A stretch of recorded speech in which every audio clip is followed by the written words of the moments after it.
Legend of Yufei, Chapter 80. The chapter starts with this really strange double death that basically signals it's all over. It really is strange. You have the main Jin general, Wuzu, captured by the Song general Nu Gao.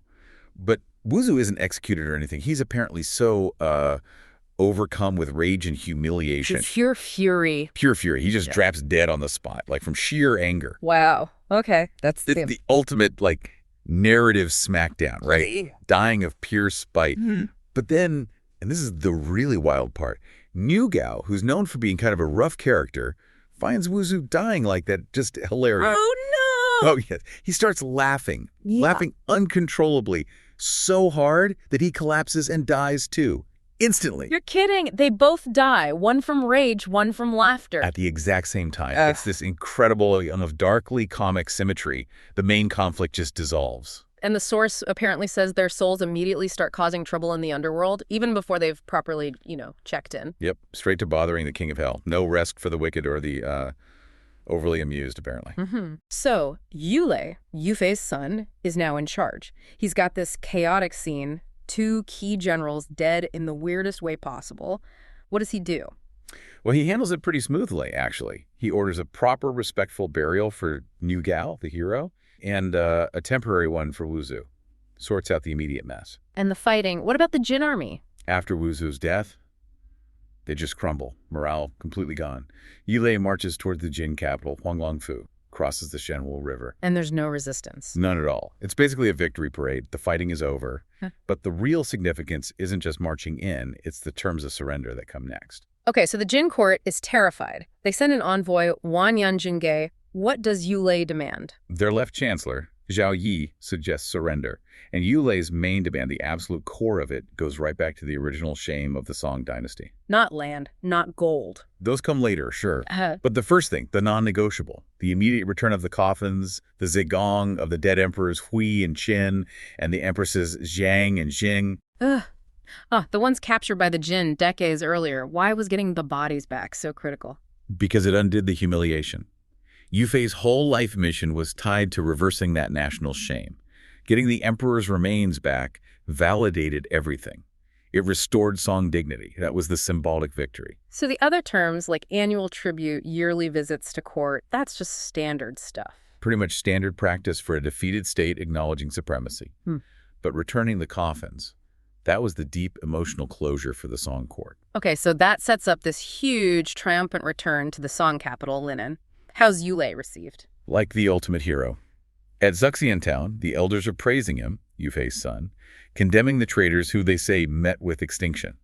Emperor Shaozong himself receives Yulei, promises huge honors. But there's specific vengeance too, right? Against Qinhui, the main traitor who orchestrated Yufei's death. Oh yeah. This is where the earthly justice gets really pointed.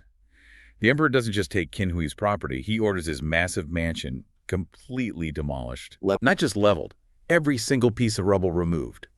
And then on that exact spot, they build a brand new, magnificent royal mansion specifically for Yulei. Wow. That's erasing the traitor and replacing him, literally. Total symbolic replacement.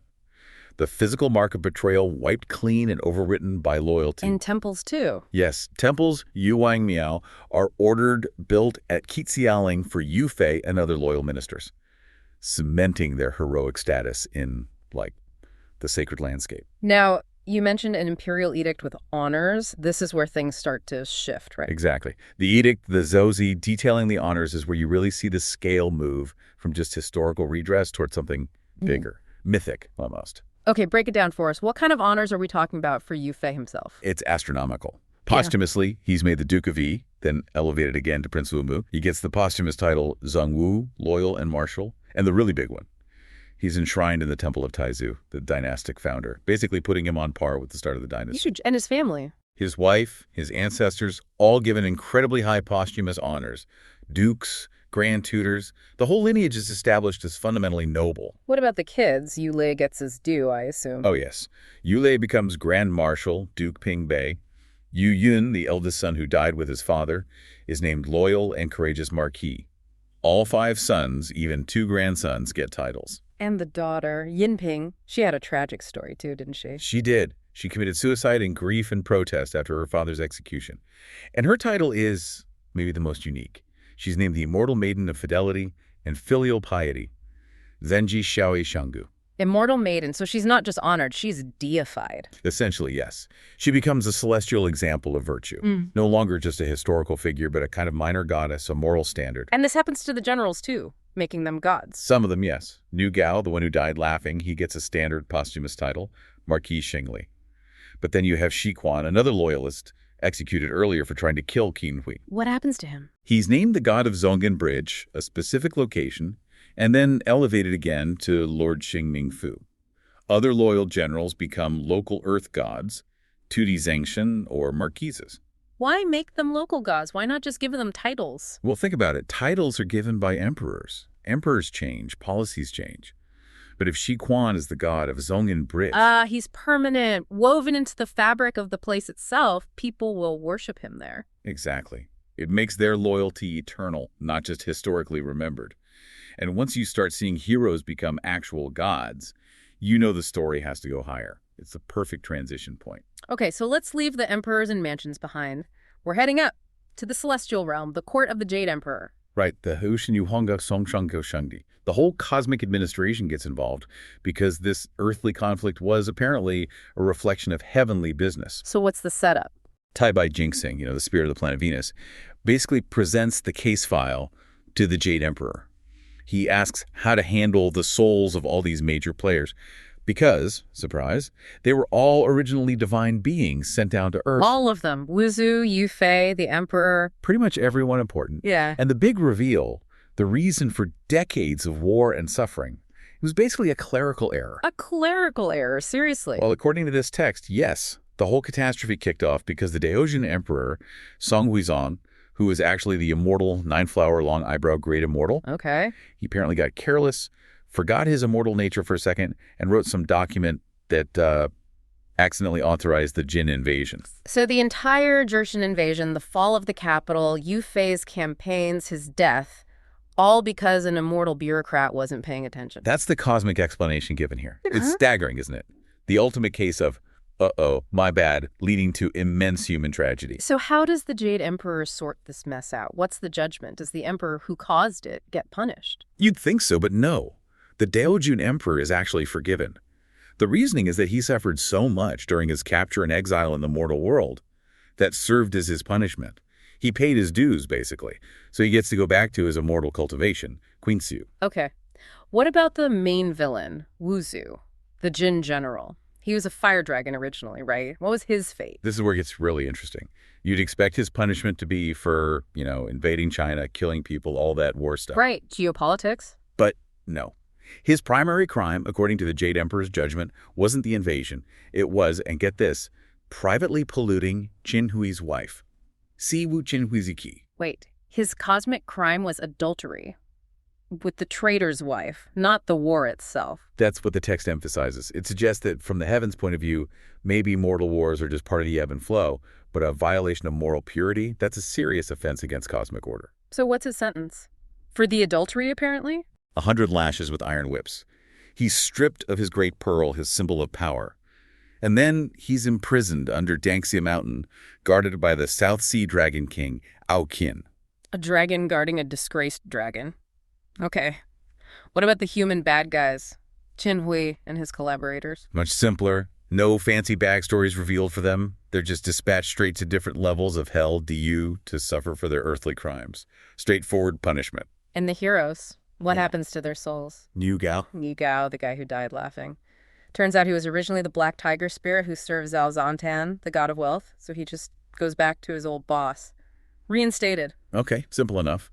What about Yufei's son, Yu Yun, and the other loyal general Zhang Xian? They were executed too. They get promotions. They are appointed as the two marshals of rewarding good and punishing evil. Shang Shanfei are Yuan Shui, serving in the Celestial Thunder Department. So they become agents of cosmic justice. Right. Rewarding good, punishing evil across the universe. Seems like it. A perfect heavenly role, given their loyalty on Earth. And Yufei's daughter, Yinping, the Immortal Maiden. Her title is confirmed, specifically as the Immortal Maiden of Fidelity in the Underworld. Difu Zenji Xiangu. Her virtue is now part of the moral administration of the afterlife. Right, that covers almost everyone. But what about Yufei himself, the central figure? What's his ultimate cosmic identity? This is the peak of the celestial resolution. The Jade Emperor declares Yu Fei wasn't just any immortal, he was a Hufa, a guardian of the Dharma, from the Western heaven, from Zishan, from Buddha's paradise. The Dharma guardian. So directly connected to Buddhism. Directly. Tabai Ginseng personally escorts Yu Fei's soul straight to the Great Thunder Sound Temple Layan Sea where the Buddha resides. And what happens there? The Buddha himself reveals Yu Fei's ultimate origin. He wasn't just a guardian. He was originally the great Peng, the giant golden-winged bird of myth. The Peng bird, like from Zhuangzi, that massive creature. That very one. The Buddha explains that this great being had actually achieved enlightenment, Zhangputi, attained Bodhi state, but fell back into the cycle of rebirth because of one lingering flaw. A flaw. After enlightenment, what was it? A moment of anger.